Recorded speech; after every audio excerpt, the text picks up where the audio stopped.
राजस्थान, गुजरात और दिल्ली के करीब 24 जगहों पर प्रवर्तन निदेशालय की टीमों ने छापेमारी की है। पूरा मामला करीब 2700 करोड़ रुपए का मनी लॉन्ड्रिंग का ये मामला है।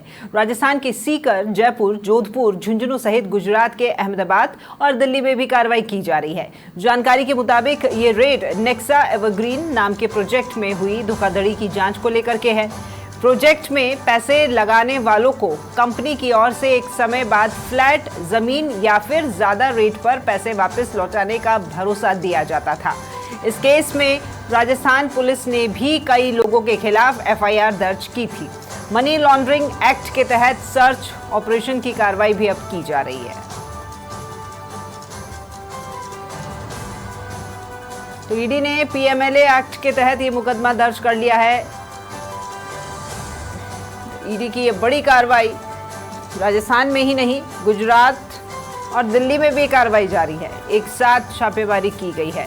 2 दर्जन से ज्यादा ठिकानों पर ईडी की टीम जो है इस वक्त जांच कर रही है। राजस्थान की बात करें तो सीकर, जयपुर, जोधपुर और झुंझुनू में ये ईडी की रेड और नेक्सा एवरग्रीन करके एक प्रोजेक्ट जिसमें लोगों को सपना दिखाया जाता है, उनके आशियाने का फ्लैट बना के दिया जाएगा या फिर आपको ज़मीन दी जाएगी या फिर वो पैसा जो है वो आपने जो लगाया है उस ज़्यादा रेट में वापस लौटाया जाएगा। ऐसा भरोसा दिलाया गया था, लेकिन लोगों को कुछ नहीं मिला। उनके साथ में धोखाधड़ी हो गई। उसके चलते उन्होंने केस भी दर्ज करवाया और कई लोगों ने ये एफआईआर दर्ज करवाई थी, क्योंकि मनी लॉन्ड्रिंग से जुड़ा पूरा मामला है। अब ये तो मनी लॉन्ड्रिंग एक्ट के तहत ही सर्च ऑपरेशन की कार्रवाई जो है वो ईडी के द्वारा जारी है। ज़्यादा जानकारी लेते हैं, वरिष्ठ संवाददाता राकेश शर्मा हमारे साथ में जुड़ गए हैं। राकेश जी, कोई भी व्यक्ति अपनी जीवन की जो जमा पूंजी होती है वो इसलिए इकट्ठा करता है कि उसके रहने के लिए एक ठिकाना हो, वो आशियाना हो जो परिवार समेत वो रह सके। अगर आप वो अपनी पूंजी किसी व्यक्ति को भरोसे पर दे रहे हैं, वो कह रहा है कि आपको घर दिलाया जाएगा, लेकिन उसके बावजूद देने के बाद में आपके साथ धोखा होता है, तो फिर वो व्यक्ति कहाँ जाएगा? मुकदमा भी दर्ज होगा, लेकिन अब मुकदमे के बाद में आगे प्रशासन की तरफ से क्या कार्रवाई, ईडी की क्या कार्रवाई? हम नेक्सा एवरग्रीन की बात कर रहे हैं। देखिए राकेश जी, निश्चित तौर पर जिस तरीके से नेक्सा एवरग्रीन जो कंपनी है, इसके मालिकों ने जो निवेशकों के साथ धोखाधड़ी की है, ठगी की है, ये एक बहुत बड़े पैमाने पर है। पूरे देश में इनफैक्ट नेटवर्क फैला हुआ था। सीकर के लक्ष्मणगढ़ क्षेत्र के ग्रामीण इलाकों के रहने वाले थे इनके जो मालिक हैं और संचालक हैं। उनके पैतृक गांव में लगभग 6 से 7 ठिकानों पर ईडी की टीमें जांच कर रही हैं। और सबसे बड़ी बात, अब तक की कार्रवाई में जो चीजें सामने आई हैं वो कि ये जिस कंपनी के मालिक थे, इन्होंने रियल एस्टेट का कारोबार का नाम पर लोगों से पैसा लिया था, लेकिन एक मल्टी लेवल मार्केटिंग का पैटर्न होता है कि लोगों को झांसे दिए गए थे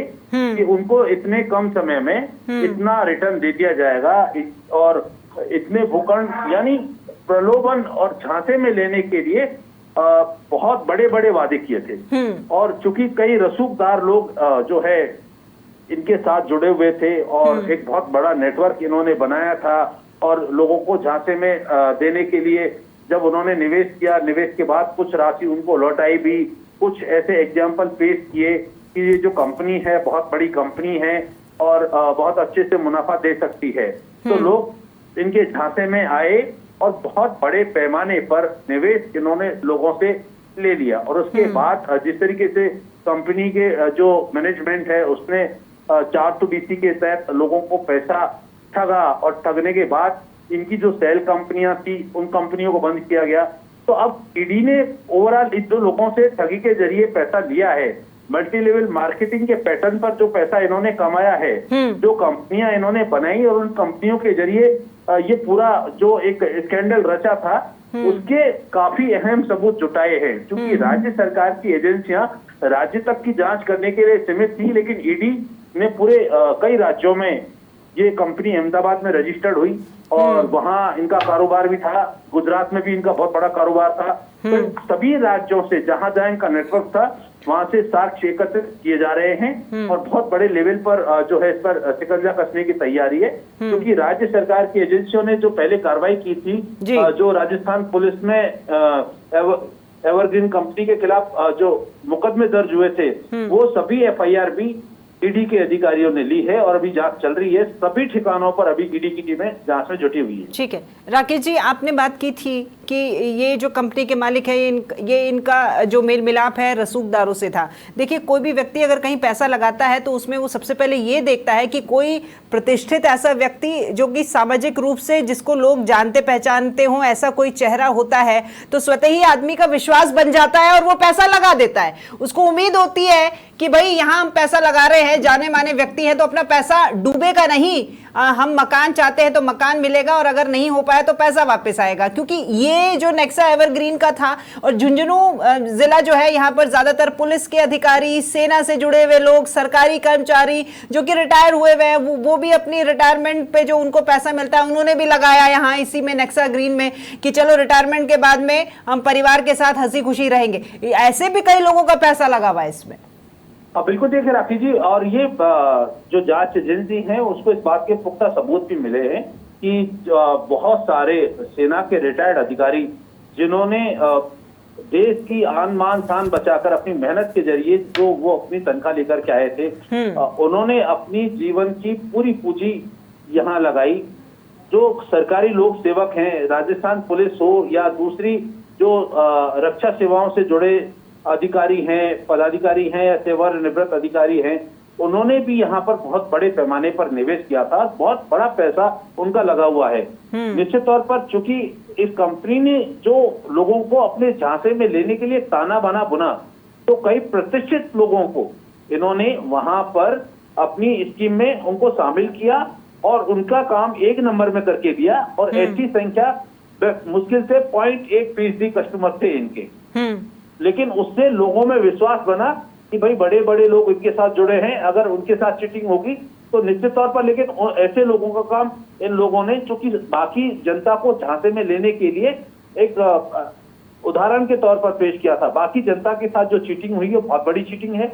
वो राजस्थान शेखावटी के साथ साथ जयपुर में, जोधपुर में और भी जो दूसरे इलाके हैं वहां इन्होंने अपनी ब्रांचें खोल दी और इन्होंने पूरी क्रेडिट जो अपनी क्रेडिट ली वो उन्हीं के ब्याह पर ली कि हमारे यहाँ इतना निवेश आ चुका है, इतना हमने रिटर्न दे दिया है। फर्जी इन्होंने बैलेंस शीट दिखाई, तो एक पूरा नेक्सस तैयार किया था इसके लिए, तब लोगों को झांसे में लिया। और इसमें कई प्रभावशाली लोग भी हैं, कई पॉलिटिकल लोग भी हैं जो इनके नेटवर्क से जुड़े थे और इनके झांसे में लाने के लिए इन्होंने जब वहां कई कार्यक्रम किए और लोगों को वहां पर जब आमंत्रित किया तो प्रतिष्ठित लोगों को बुलाया क्षेत्र के, ताकि लोगों को विश्वास हो सके कि ये जो नुमाइंदे हैं ये जाने माने चेहरे हैं और इनका विश्वास है। लेकिन विश्वासघात जब जनता के साथ हुआ तो वो चेहरे सब गायब हो गए और अब ईडी की टीमें ऐसे लोगों से पूछताछ कर सकती है। 103 एफआईआर बहुत होती हैं राकेश जी। राजस्थान की तरफ से 103 इतने लोग हैं जिन्होंने एफआईआर दर्ज करवाई है। रातों रात अगर इन लोगों ने अपना ऑफिस बनाया होगा तो चंद घंटों में वो ऑफिस करके वहां से फरार भी हो चुके हैं। ईडी जहां जहां जा रही है ज्यादातर ऑफिस जो है वो खाली ही मिल रहे हैं। देखिए राखी जी, 103 एफआईआर तो एक संख्या है, लेकिन पीड़ितों की संख्या हजारों में है, 70,000 से भी ऊपर। 70। अब निश्चित तौर पर यह संख्या और भी ज्यादा सामने आएगी, क्योंकि अब ये रसूखदार लोगों के साथ इनका उठना बैठना था, लोगों से पैसा चीटिंग करके बहुत बड़ा पैसा इकट्ठा किया था, तो कानून से जुड़े लोग भी प्रभावित थे। सभी जो पीड़ित लोग थे उनकी एफआईआर दर्ज नहीं की गई थी, ऐसा उन पीड़ितों का कहना था। पीड़ितों ने बकायदा धरना दिया, पुलिस के खिलाफ धरना दिया, जांच एजेंसियों के खिलाफ धरना दिया और जो 420 ठगी की वारदात करने वाले कंपनी के पदाधिकारी थे उनके खिलाफ भी एक लंबे समय तक लोगों ने मोर्चा खोला, आंदोलन किया। 2021 के बाद एक बहुत छोटे समय में जिस तरीके से इन लोगों ने लोगों के साथ फ्रॉड किया और एक रसूख दिखाई, उसके बाद लोगों को ये लगने लगा था, क्योंकि राज्य सरकार की एजेंसियां प्रभावशाली तरीके से कार्रवाई नहीं कर पा रही थी, तो लोगों का भरोसा उठता जा रहा था। लेकिन अब ईडी ने जब जांच शुरू की है और prevention of money laundering act में मुकदमा दर्ज किया है, तो अब इनका जो नेटवर्क है दूसरे राज्यों में, क्योंकि पहले राज्य सरकार की एजेंसियों के सामने समस्या थी कि दूसरे राज्यों में जांच करना उनके लिए कुछ मुश्किल भरा था, लेकिन अब केंद्रीय जांच एजेंसी अगर मैदान में आई है तो निश्चित तौर पर बड़ी कार्रवाई इसमें होना जो है उसकी उम्मीद नजर आने लगी। बिल्कुल राकेश जी, शुक्रिया आपका तमाम जानकारी साझा करने के लिए। तो देखिए 103 एफआईआर दर्ज हुई हैं, कितने लोगों का पैसा लगा है। अब ईडी ने पीएमएलए एक्ट के तहत मुकदमा भी दर्ज कर लिया है। तो ईडी की जो रेड और उसके साथ ही जांच लगातार जारी है। 2700 करोड़ रुपए की मनी लॉन्ड्रिंग से ये पूरा मामला जुड़ा हुआ है। राजस्थान, गुजरात और दिल्ली में ईडी की कार्रवाई जारी है।